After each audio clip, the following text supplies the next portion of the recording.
ইঁদুরের উপদ্রবে দিশেহারা গাইবান্ধার ধান চাষিরা। জেলার ৭টি উপজেলার আমন খেতে হানা দিয়েছে ইঁদুর।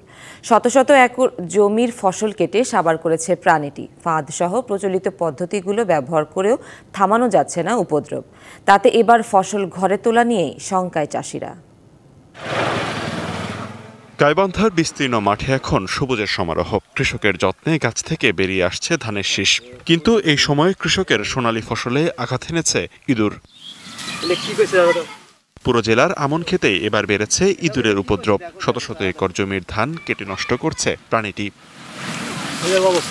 ইঁদুর দমাতে প্রচলিত সব পদ্ধতি অবলম্বন করছেন কৃষক, তাতেও মিলছে না নিস্তার।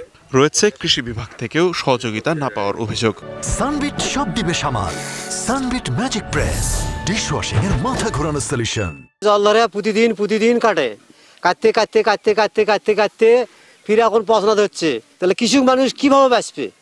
বাঁচার তো কোনো বুদ্ধি নেই আমার ঘরে।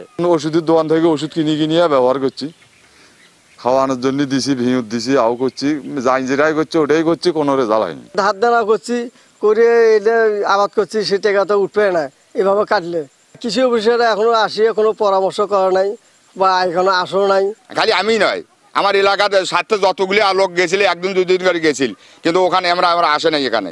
তবে ফসল রক্ষায় চাষিদের পরামর্শ দেওয়ার কথা জানালেন জেলা কৃষি কর্মকর্তা। কৃষকরা বিভিন্ন ইঁদুর মারার জন্য যে কৌশলগুলো অবলম্বন করছে এবং আমাদের কৃষি বিভাগ থেকেও কৃষকদেরকে বলা হচ্ছে বিভিন্ন ট্রেনিংয়ে, উঠান বৈঠকে, যে ইঁদুর দমনের যে কৌশলগুলো সেগুলো তারা অবলম্বন করে ইঁদুরকে নিয়ন্ত্রণের আওতায় নিয়ে আসছে। চলতি মৌসুমে জেলার 1,33,120 হেক্টর জমিতে আমনের আবাদ হয়েছে। উৎপাদন লক্ষ্যমাত্রা ছাড়ানোর আশা করা হলেও এখন তা শঙ্কায়। DBC news desk.